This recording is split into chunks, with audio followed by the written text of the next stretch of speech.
Migration across the south is proliferating. In our blog, we had a competition, a literary competition, which invited people to take part in this discussion. In the blog, in the competition, we had visitors from Angola and Brazil, as well as the USA, Australia, Britain, Germany, Switzerland, even Singapore and Thailand. Chances are the word got out through the migration from our countries. Τι μπορεί κανείς να περιμένει από τη σημερινή εκδήλωση? Όχι μια αφήγηση εναντίον του Βορρά, αλλά μια νέα αφήγηση για το καλό του Νότου. Γιατί μόνο μαζί θα βγούμε από την κρίση. Και γιατί πρέπει να στείλουμε ένα καθαρό, δυνατό μήνυμα στις ηγεσίες των χωρών μας για μια κοινή στάση του Νότου. Ας ελπίσουμε ότι το μήνυμα που θα ακουστεί σήμερα θα ακουστεί. Σας ευχαριστώ πολύ.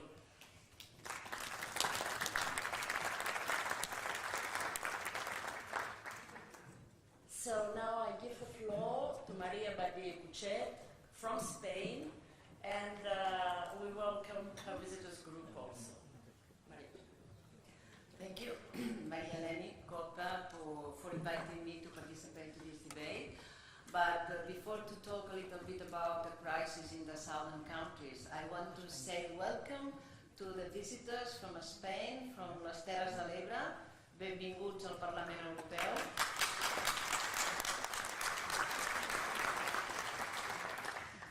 And now we have to talk about this serious thing and this tremendous problem that our countries and our citizens are suffering.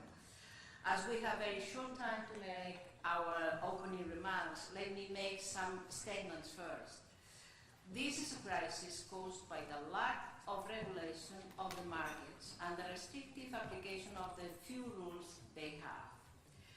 The right-wing government's attitude of blaming the overspending public sector of the crisis in order to legitimate their severe budget cut policies has made people quickly forget about the responsible banks and investment entities' responsibility in the financial turmoil. The late and shy reaction of the European Union institutions to face the crisis and to propose common measures to tackle it has put in evidence the lack of the common union in some policies like banking union, the economic union, or the fiscal one. The majority of the measures only based on austerity have weakened the countries that were more punished by the crisis instead of contributing to their recovery. The crisis is jeopardizing the relations between the different countries in the European Union, especially between the northern and the southern. The successful win-win method which has given Europe the longest time of social, political and economic welfare is fading. If Europe doesn't give an answer soon to the question of what else do we want to do together, in my opinion, our common and successful history is reaching its end. The reality is that we are suffering several crises at once, economic, social and political. Assuming the previous assessments, difficulties caused by financial and economic crises are increasing people's distrust toward publics and politics. But it is shocking how quickly people forget about the responsible banks, and I said before, and investment entities' role in the financial turmoil, turning quickly into blaming the overspending public sector of the crisis. Even though all of us will know that the countries which have been carrying intensive public spending measures combined with a fair tax system, mainly led by progressive governments, are the ones that are now better prepared to face the crisis. These general statements sent me to turn to the situation in Spain. In 2008, at the beginning of the crisis, Spain had an important private debt, but quite very healthy public finances. The structural problems of unemployment had not been tackled as it could have been desirable. The real estate bubble on which was based the growth of our country exploded as a consequence of the crisis, and all these phenomena were coincident in the time. To face the situation, the government put in practice some public investment in order to mitigate the increase of unemployment. But the financial crisis had already developed to an economic one, and the loans from the banks were restricted This drove to the increase of the price of the money and eventually to the exponential rise of public debt. The crisis put the progressive governments on an extremely difficult situation, and when the elections took place, sometimes early elections, new governments, this time more conservative ones, were elected. The difficult situation is going on because unfortunately the crisis is not over yet. All the measures that are recommended by Europe have actually put these countries in trouble in even a more difficult situation. And the new conservative governments blame the progressive previous ones of the current difficulties. It's difficult to know how all this mess is going to end up, but something seems to be certain. After the crisis, we're going to live in a very different way, and the future is being shaped in this present.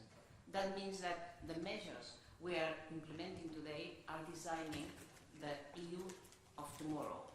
Of course, there are many differences between countries, but the crisis in the Eurozone affects all countries, including the ones less punished by the crisis. As for implications to democracy, the way some technical governments have been appointed and the elected ones have resigned reveals the fragility of the democratic system as it is.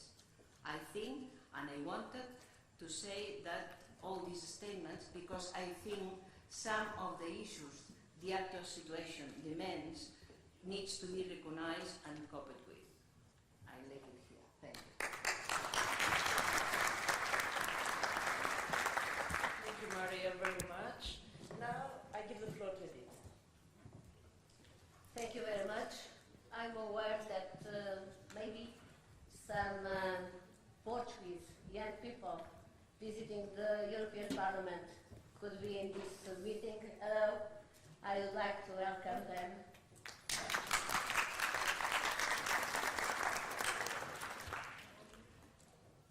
And first of all, thank you very much, Mariolina, for the invitation to participate in this special session.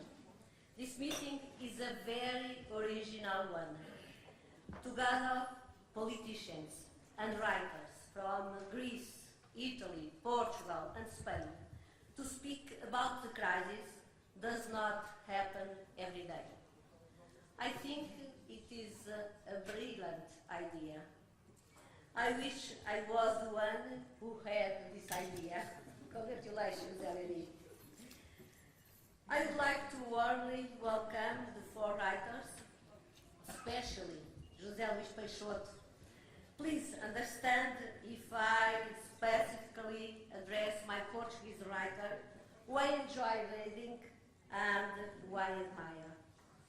Just for you to have an idea of his value, recently a prestigious Portuguese magazine invited him to write a variation of each of the 10 cantos of the Lusíadas, which is for me the most complete and the greatest work of Portuguese literature and one of the greatest of world literature.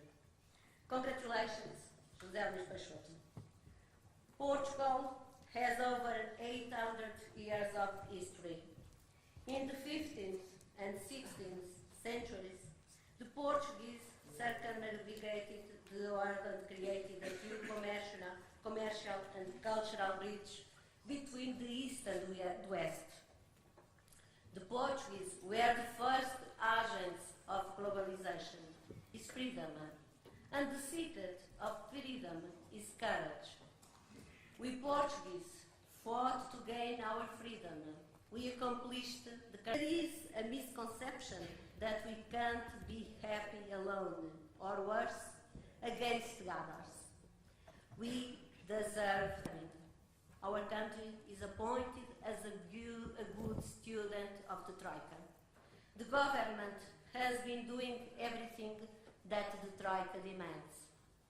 They brutally increased taxes of what is bearable, and the country is worse now than before the bailout. Just recently, hundreds of thousands of people from several different cities demonstrated in the streets to show their discontent. They gathered people from all ages, profession or social status, which reveals great suffering. It is necessary to read the signs of dissatisfaction in Europe. I am afraid that this will be the end of the European project, the end of democracy. Quoting once again José Luís Peixoto. We must believe that we will be able to wake up in the light. Thank you very much.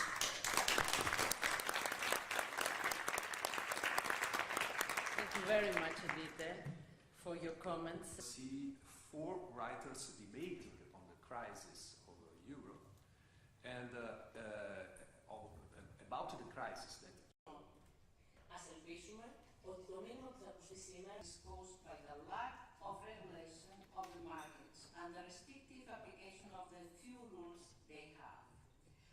The right-wing government's attitude of blaming the overspending public sector of the bubble on which was based the growth of our country explode as a consequence of the crisis, and all these phenomena were coincident in the time. To face the situation, the government put in practice some public investment in order to mitigate the increase of countries in trouble in even a are designing the EU. And about the crisis that Europe is facing, in particular in southern European countries. The first event in Athens was focused on a political analysis and on the solutions that have to come also from those countries more exposed to the wind of crisis, which does not answers given until today, as before said Mariolina Venezia,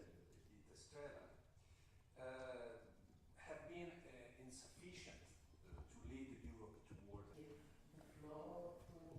look for their own choices. It's a very organized society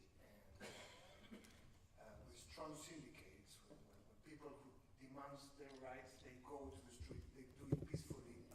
And it also has very strong institutions, which is not the case usually in crisis anywhere else.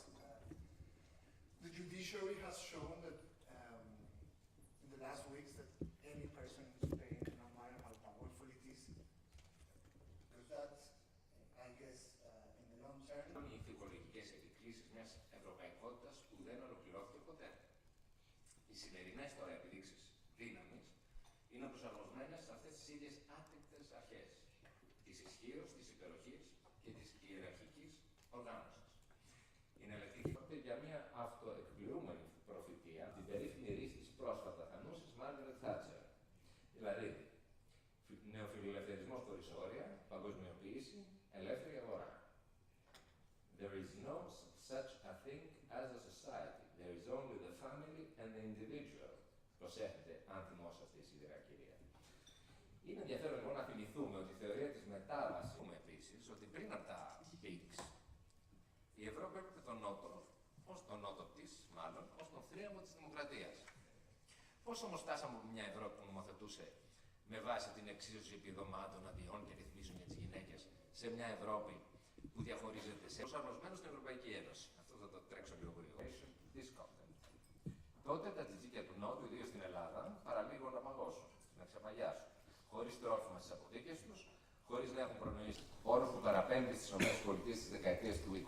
Όρος που παραπέμπει στις ΗΠΑ της δεκαετίας του 20. Μιλάμε όχι μόνο για την πρώτη μεταπολεμική γενιά που θα ζήσει χειρότερα από τους γονείς της, αλλά για την πρώτη γενιά για την οποία η Ευρώπη δεν είναι λέξη αφετηρία μιας ηρωικής αφήγησης, γίνεται και αφετηρία μιας Even though there are so many things, the most amazing human achievements, we were not, as a species, we were not born with language. We developed language throughout the centuries. I think the reason why we developed it was because we wanted to understand each other's better, to have a better understanding. Because there is always a distance between each one of us. Portuguese team had, I don't remember against who. And anyone who has ever been to Portugal, and anyone who has any idea of how football is lived in Portugal, even by those that defend them, that they have equality in terms of this dialogue. I would even say that probably there is no dialogue, because today I feel that there is no, there is life. Life is not only finance, and 16 years.